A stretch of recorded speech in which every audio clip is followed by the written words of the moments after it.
Hey everyone, welcome back to the channel. Today, we're comparing two of the best smart thermostats in 2025, the Google Nest Thermostat versus the Ecobee SmartThermostat. Which one is the better choice for your home? Let's find out.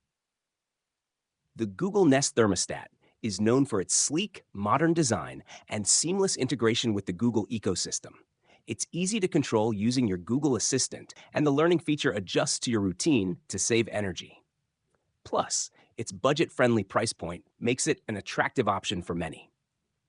On the other hand, the Ecobee Smart Thermostat offers more advanced features, including built-in Alexa voice control, better room sensing with its included sensors, and higher energy-saving potential with its comprehensive scheduling options.